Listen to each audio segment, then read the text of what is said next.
नमस्कार मित्रांनो, DDM news channel मध्ये आपलं सर्वांचं स्वागत आहे। मी सध्या उभा आहे अहमदपूरच्या जिल्हा परिषद शाळेच्या पाठीमागच्या प्रांगणामध्ये। मित्रांनो, इथं येण्याची आमची ही तिसरी वेळ आहे। प्रशासन कसं निगरगट आहे आणि त्यांना याचं काही सोयीसुद्धा नाही। इथं गोरगरिबांची मुलं शिक्षणासाठी आहेत आणि नगरपालिकेच्या पाणी पुरवठा योजनेच्या लिकेजमुळे हे इथं ढव साचलेला आपण बघू शकतो की यापूर्वीही आपण नगरपालिकेला आपल्या बातम्यांच्या माध्यमातून जाग करण्याचा प्रयत्न केला होता। या शाळेच्या विद्यार्थ्यांनी नगरपालिकेमध्ये ठिय्या आंदोलन दिलं होतं। त्यावेळेस नगराध्यक्षांनी सांगितलं होतं की मला थोडा वेळ द्या, मी लवकरच ही समस्या दूर करतो। परंतु वेळ कितीतरी निघून गेला, पण समस्या मात्र जैसे ती आहे। अंधेरा कायम रहे म्हणल्यासारखं या खड्ड्यामध्ये पाणी येतंय आणि हे पाणी सर्व असं वाहत शाळेच्या मुख्य मैदानापर्यंत जाते।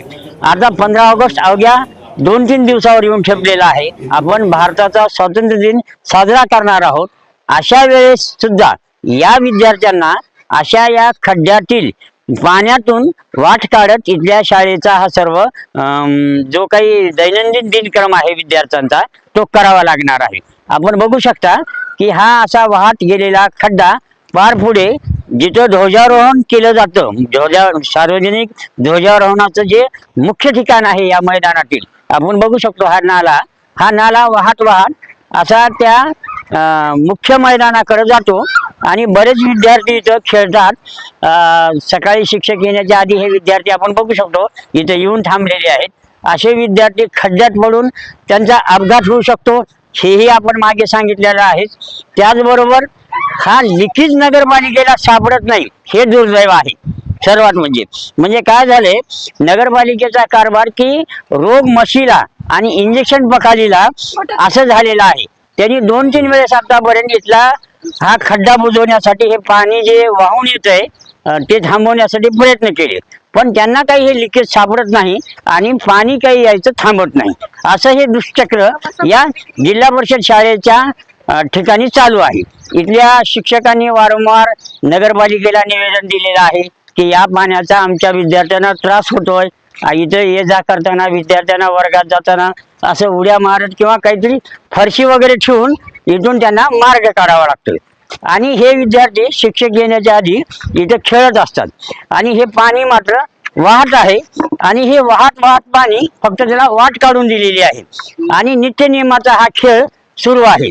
पण नगरपालिकेचे जे कोणी संबंधित पाणी पुरवठ्याचे कर्मचारी आहेत, इंजिनियर आहेत, त्यांना हे फॉल्ट सापडलेला नाही। ते वारंवार कितीतरी त्या टाकीचे पाणी लिकेज बंद करण्यासाठी लाखो रुपयाचा खर्च झालेला आहे। आतापर्यंत तर 4-4 वेळेस त्यांनी वेगवेगळे ठिकाणचे तंत्रज्ञ बोलून ते काम पूर्ण करण्याचा प्रयत्न केलेला आहे। पण बघू शकतो आपण की हा असा नाला या शाळेच्या परिसरातून वाहत जाऊन असं हे अडचण या पाण्यामुळं इथं निर्माण झालेलं आहे आणि पुढे हे असं मैदानामध्ये हे चिखल साचलेला आहे।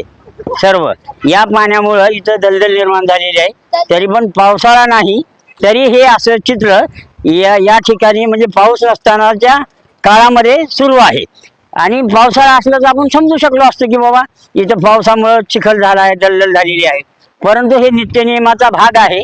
या जिल्हा परिषद शाळेला कोणी वाली नाही, गोरगरिबाची मुलं इथे शिकतात, त्यांच्याकडे बघायला प्रशासनाला वेळ नाही। जिथं खाबुगिरीला चटवलेले लोक आहेत, हे जिथं काही त्यांना मिळतं तिथं मात्र तातडीने दखल घेतात आणि अवघ्या आज 12 तारीख आहे, 2 दिवसावर भारताचा स्वातंत्र्य दिन येऊन ठेपलेला आहे। आपण मोठ्या उत्साहात साजरा करतो। या ठिकाणी शहरातील सार्वजनिक मुख्य ध्वजारोहण केलं जातं इथं आणि इथं असंख्य नागरिक येतात, अनेक शाळांचे विद्यार्थी येतात आणि या शाळेच्या नशिबी मात्र या चिखलातून वाट काढण्याची वेळ आलेली आहे। आता संबंधित जे अधिकारी आहेत या ठिकाणी येणारे त्या दिवशी त्यांना हे दृश्य जरूर इथल्या शाळेच्या शिक्षकांनी दाखवलं पाहिजे आणि त्यांच्या डोळ्यामध्ये झणझणीत अंजन घातलं पाहिजे की आम्हाला दररोज असा या नगरपालिकेच्या लिकेजच्या पाण्याचा त्रास होतो आहे। यामुळे विद्यार्थ्यांच्या आरोग्याला धोका निर्माण झालेला आहे। म्हणजे इथं गवत आयचण वाढून मच्छर होऊन विद्यार्थी आजारी पडू शकतात त्या मच्छरांच्या प्रादुर्भावामुळे। शिवाय विद्यार्थ्यांच्या जीवाला धोका आहे. शिक्षक येण्याच्या आधी हे विद्यार्थी इथे खेळत असतात येऊन सनी, ते एखाद्या वरच्या खड्ड्यात पडू शकतात.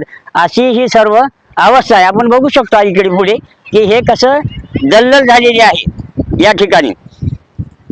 हे इकडे काय आहे की जिल्हा परिषद प्राथमिक शाळा, हा बोर्ड बघा तुम्ही, तिकडे जिल्हा परिषद प्राथमिक शाळा आहे आणि तिच्या समोर हे असे दलदल झालेली आहे, म्हणजे पाण्याचे ढव साचलेला आहे.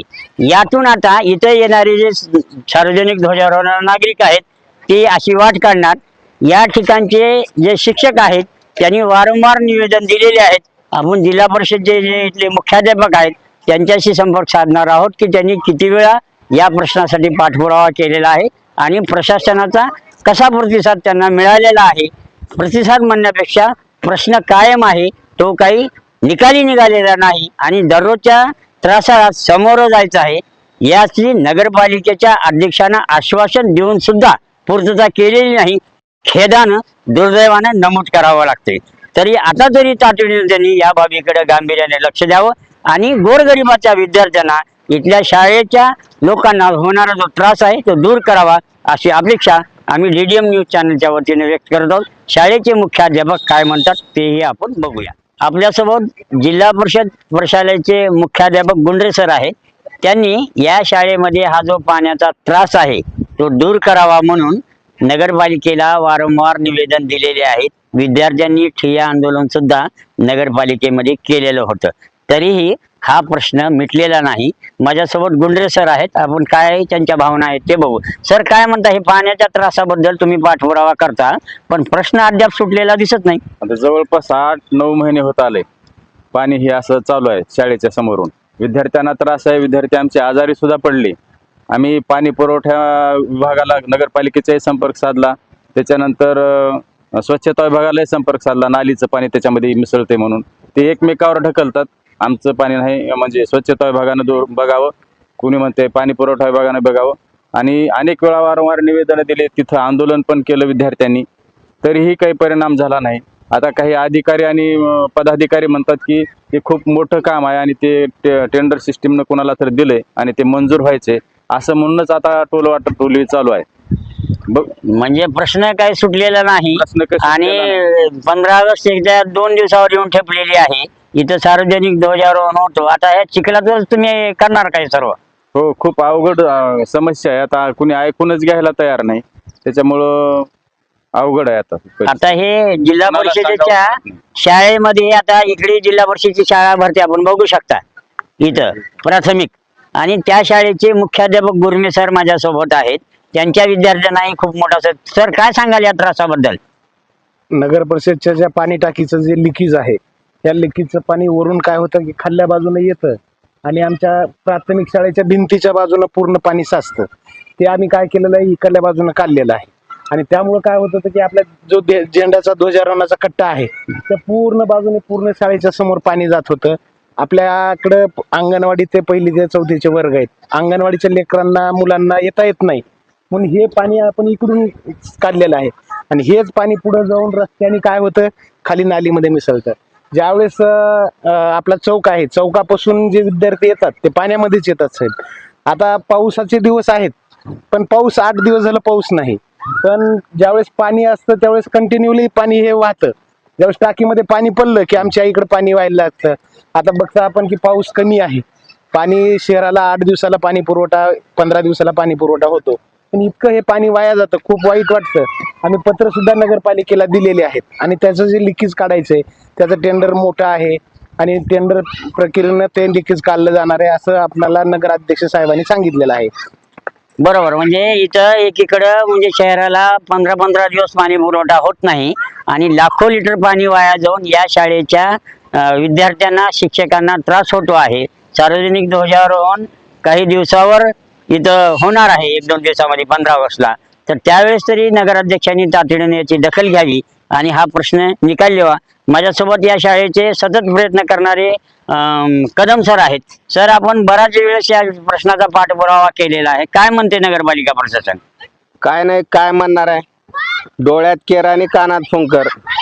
यापूर्वी त्यांना सांगितले होतं, आतापर्यंत दुरुस्तीसाठी जवळपास किमान ₹1,00,000 त्यांनी खर्चले असतील, परंतु पाईप शाळेचा दुसरीकडे बघायचं, मेन लाईन फोडली, ती जोडली आणि जो खरा प्रश्न आहे तो तसाच बाकी राहिला.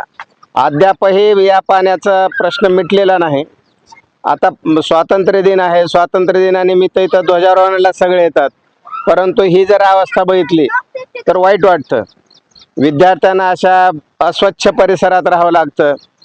तर नगरपालिकेनं तातडीनं दखल घेऊन या पाण्याची व्यवस्था करावी अशी या माध्यमातून मी विनंती करतो. नाही, तुम्ही ठिय्या आंदोलन केलं होतं सर्व विद्यार्थी नगरपालिकेत घेऊन, त्यावेळेस नगराध्यक्षांनी तुम्हाला आश्वासन दिलं होतं. विद्यार्थी प्रतिनिधी यांनी आंदोलन केलं होतं, त्यासोबत मीही गेलो होतो. त्यावेळेस लेखी आश्वासन दिले की आता रमजानचा महिना चालू आहे, पवित्र महिना चालू आहे, पाणी बंद करता येणार नाही आणि रमजानचा महिना झाल्या झाल्या आम्ही हे काम करू. आता रमजानचा महिना संपून दुसरा रमजान यायची वेळ आलेली आहे, तरी अद्याप आणखी ह्याचं काम त्यांनी केलेलं नाही. आश्वासन देणं वेगळं आणि पाळणं वेगळं. पाळण्यात मात्र हे काही नाहीत. आता काय करावं, कारण कुठल्याही ह्याला मर्यादा असते. कोणीतरी लाजावं असं वाटलेलं आहे आणि म्हणून प्राप्त परिस्थितीत जसं आहे तसं त्याप्रमाणे आम्ही आता काम करत आहोत. बरोबर, म्हणजे आता हे शिक्षक लोक बिचारे विद्यादान करावं की नगरपालिकेला सातत्यानं पाठपुरावा करावा, आणि केलाही आहे त्यांनी, पण ते करून करून थकलेले आहेत. आलिया भोगाशी असावे सादर म्हणल्याप्रमाणे ते बिचारे आपला हा त्रास सहन करत आहेत. आमची DDM न्यूज चॅनलच्या वतीनं एवढीच नगरपालिका प्रशासनाला विनंती आहे की गोरगरिबाचे मुलं इथे शिकायला आहेत, त्यांना होणारा त्रास दूर करण्यासाठी आपण तातडीने याकडे लक्ष द्या. आणि दिलेल्या आश्वासनाप्रमाणे बरेच दिवस उलटून गेलेले आहेत, तरी सुद्धा तुम्ही त्याची पूर्तता केलेली नाही, याचं भान तुम्हाला राहू द्या. लोकांना दिलेले आश्वासन पाळा आणि ते पूर्ण करण्यासाठी तात्पर्याने कारवाई करा, एवढीच अपेक्षा मी DDM न्यूज चॅनलच्या वतीने व्यक्त करतो. धन्यवाद.